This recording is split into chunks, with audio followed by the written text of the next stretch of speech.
안녕하세요. 청구세무에게 남궁진 세무사입니다. 2020년 1월은 부가가치세 신고 납부의 달입니다. 일반가세자, 간이가세자 대표님들은 1월 25일까지 부가가치세 신고를 하셔야 하는데요. 이번에는 구정 연휴가 겹쳤기 때문에 28일까지 신고를 하시면 됩니다. 오늘 설명을 드릴 부분은 2019년도 하반기에 개업한 대표님들이 부가가치세 환급을 받을 수 있는 방법과 내가 그 대상이 되는지 확인할 수 있는 방법에 대해서 알려드리도록 하겠습니다. 첫 번째로 대표님들이 갖고 계신 사업자 등록증을 확인하셔야 하는데요. 세무서에서 받은 사업자 등록증을 보시면 사업자 등록번호 위에 이렇게 적혀 있습니다. 일반 가세자, 간이가세자, 부가가치세 면세사업자, 부가가치세 환급을 받을 수 있는 사업자는 일반 가세자입니다. 간이가세자는 부가가치세 신고를 하셔야 하는 건 맞지만 매입세액이 아무리 크더라도 부가가치세 환급이 되지 않습니다.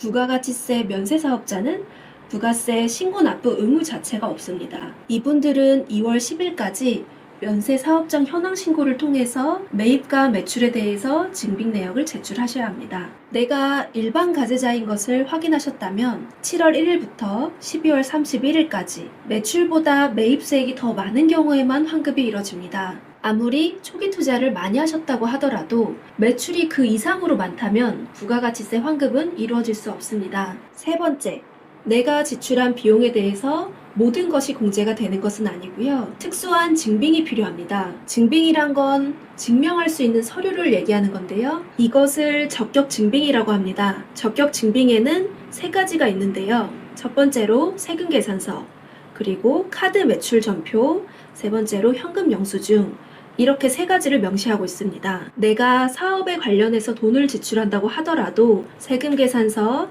카드 매출 전표, 현금 영수증 중 하나를 꼭 수취하셔야만 매입세 공제가 가능해집니다. 세금 계산서를 먼저 살펴보면 공급하는 자의 사업자 등록번호, 성명, 그리고 작성 연월일, 공급가액과 세액, 그리고 공급받는 자, 즉 매입자인 저의 사업자 등록번호까지 명시가 되어 있어야만 매입세 공제가 가능합니다. 카드 매출 전표는 카드 영수증을 의미합니다. 돈을 지출하시면서 신용카드나 체크카드 사용하는 경우 있으시죠? 이때 카드 영수증을 받게 되시면 세금 계산서와 동일한 역할을 하게 됩니다. 영수증을 자세히 살펴보시면 공급받는 자의 사업자 등록번호 빼고는 세금 계산서와 동일하게 모든 정보가 들어가 있습니다. 카드가 없을 때 가끔 현금으로 결제를 하시는데요. 예전에 사업을 개시하기 전이나 혹은 직장 생활을 하셨을 때 휴대폰 번호로 주로 발급을 받으셨을 겁니다. 사업자 등록을 한 지금에는 휴대폰 번호가 아닌 사업자 등록번호로 발급을 받으셔야 합니다.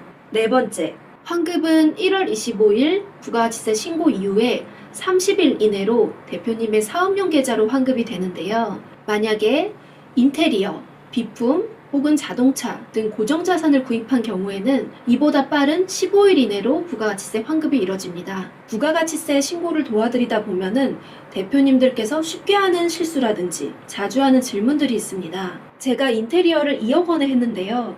세무사님 말씀대로 세금 계산서를 요청해보니 인테리어 업자가 2억 2천만 원, 즉 10%를 더 붙여서 달라고 합니다. 차라리 할인을 받고 세금 계산서를 받지 않는 게 유리한 거 아닌가요? 답은 X입니다.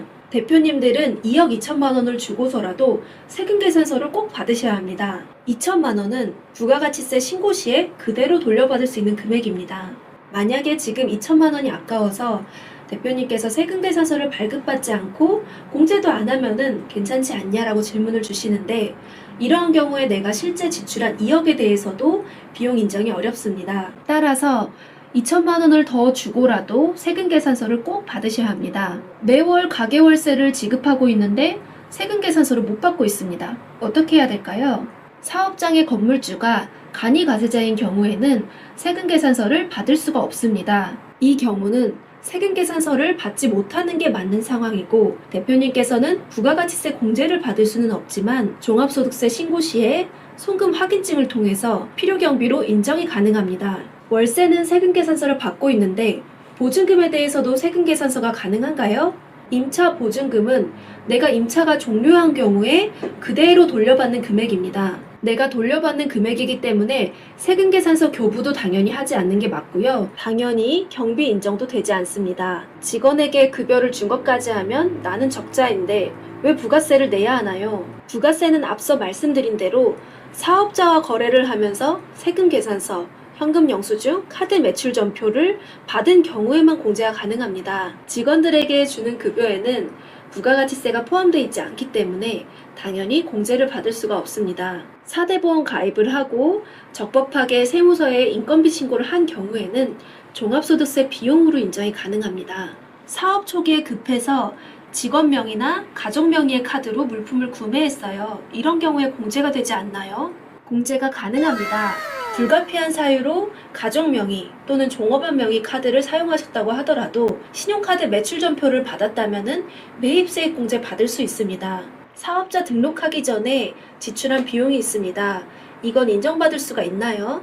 해당 지출일이 속한 과세기간이 끝난 후에 20일 이내에 사업자 등록을 신청한 경우에는 그 과세기간을 역산한 기간 내에서는 매입세액 공제를 받을 수가 있습니다. 설명이 많이 어렵죠? 예를 들어 7월 1일에서 12월 31일까지 매입한 것에 대하여 공제를 받고 싶다면 늦어도 1월 20일까지 사업자 등록 신청을 하면 가능해집니다. 이 경우에는 사업자 등록번호가 나오기 전이기 때문에 대표님의 주민번호로 세금계산서를 교부받으시면 됩니다. 이상으로 부가가치세 환급 대상자와 환급 방법에 대해서 안내드렸습니다. 더 궁금하신 사항이 있다면 카카오톡 친구에서 청구세무회계를 검색해주세요. 시청해주셔서 감사합니다.